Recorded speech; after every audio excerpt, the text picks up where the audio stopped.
Here's what's on this episode of Formula World. As you can see, there's lots to get through, so we'll dive right in. As always, you can find timestamps for these stories in the description or as a pinned comment. And stay tuned right to the end where we'll have another edition of Formula World Fans React. First up on Formula World, Sainz early move to Renault, Palmer out, and Kvyat back in. It's official, Jolyon Palmer will be making an early exit from Renault with the Japanese Grand Prix being his last race for the team. This now means that Carlos Sainz will step in for Palmer from the next Grand Prix in the United States and that Daniil Kvyat will come back into Toro Rosso. It is understood that Palmer and the Renault team came to a mutual agreement over the situation. Here's what Palmer had to say. The Japanese Grand Prix will be my last race for Renault. It's been an extremely challenging season and I've been through a lot in these last 3 years, but it's been a tremendous journey overall with the team. I can look back proudly at the performance in the second half of last season, my first point in Malaysia, and of course reaching a career high of 6th place in Singapore this year. I wish the team all the best for the future. Renault boss Cyril Abiteboul, who has been adamant that Palmer would see out the season, issued this statement following the announcement. I would like to thank Jolyon for his commitment to the team and his professionalism. Since Renault's return to Formula 1, Jolyon has been highly dedicated in an evolving environment. He has shown great personal qualities and we wish him all the best in his future career.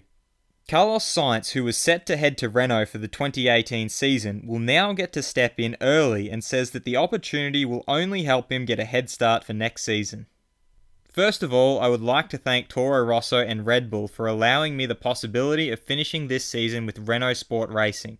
Competing in these last 4 races with Renault gives me a good opportunity to get to know the team and the car earlier than expected. I'm looking forward to start working with the team. Williams options unlimited. One of the few truly open seats remaining on the F1 grid is at Williams and currently held by Felipe Massa. Williams have made no secret about the fact they are shopping around to see all possible opportunities, but reiterated that Massa is very much in contention for a drive next year. Williams' Chief Technical Officer Paddy Lowe had this to say. Of course Felipe is very much in the frame, very high on our list of possibilities, but we owe it to ourselves to take a look around and see what could be the best option for the team going forwards. All options are under consideration, to be honest. You've probably seen a number of names that are floating around that we've been looking at, but honestly, the range is almost unlimited. We will consider all ideas. One of the main talking points around this seat is the test Williams will be conducting with Robert Kubica and Paul di Resta. Paddy Lowe didn't give away any specific details about the test, but wanted to make clear that this test won't be decisive. We will test Kubica and di Resta. We won't give away any information around what we do within those tests. That's a private matter for us, and I would stress that that doesn't mean that they're the only drivers under consideration. As I said earlier, we're considering quite a large range of which they are only 2 possibilities. Wehrlein confident of 2018 drive. Sauber's driver lineup is still not set in stone, and with their Ferrari partnership suggesting that Formula 2 champion Charles Leclerc will get one of their seats, current driver Pascal Wehrlein's options seem limited. But the German driver insists his chances at remaining in F1 are quite high. I think the chances are quite good. There is still nothing new, but I think there will be a decision in the next few weeks. This year we will not have to wait as long as last year. During the season, I try to only think about the coming races. Of course, I will always be informed when there are new developments. Toto tells me of any important phone calls, and of course, I always talk with Fred. Right now, I'm assuming I'll be in Formula 1 next year. Vettel reminds me of Schumacher.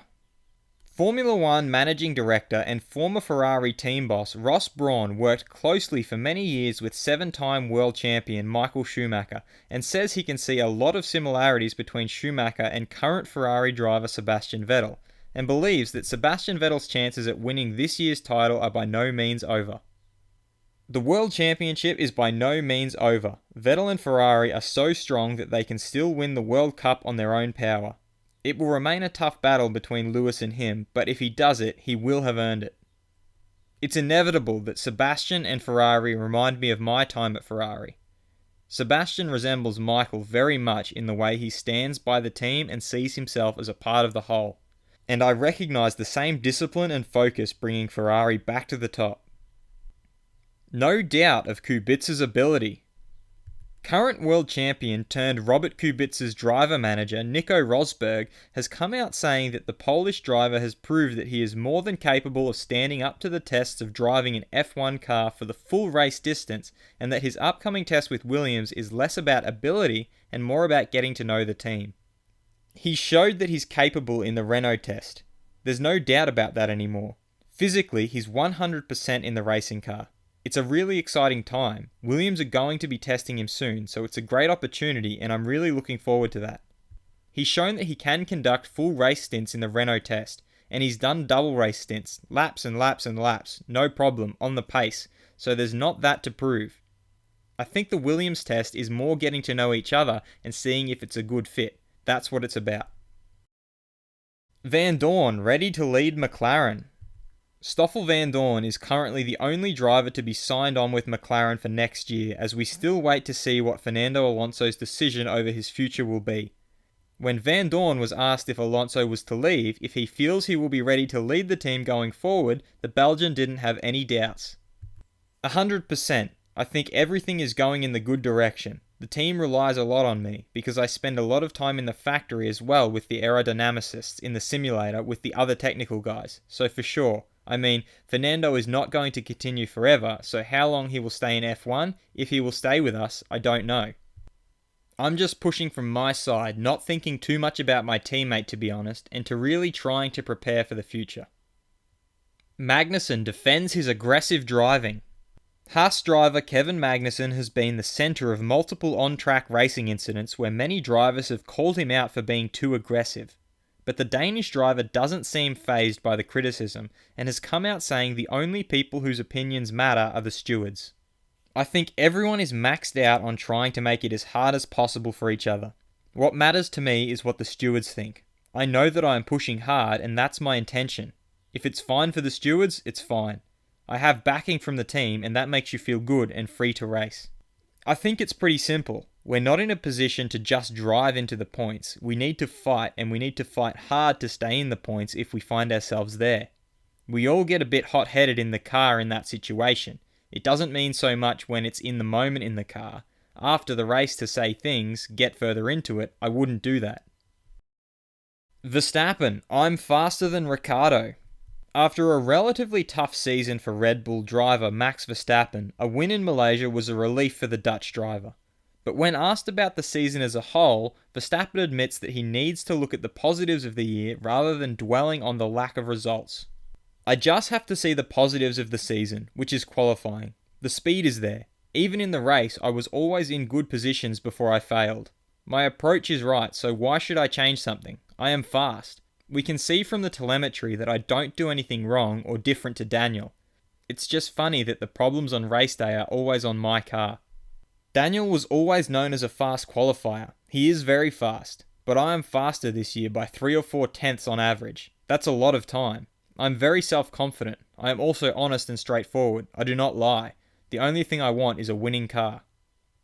Formula World fans react. After a few videos without it, it's back. Your reactions and thoughts on the latest F1 news. The biggest talking point from last episode was Renault signing Marcin Budkowski and the claim by current Renault boss Cyril Abiteboul that Renault have a track record of being extremely fair and loyal. Needless to say, there was a few of you that were quick to point out a few things from their past.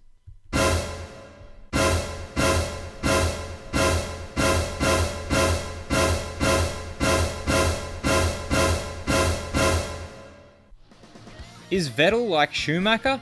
And is Magnussen too aggressive? Let me know what you think in the comments, and if you like this video, feel free to subscribe and check out my other videos for all the latest in the world of Formula 1.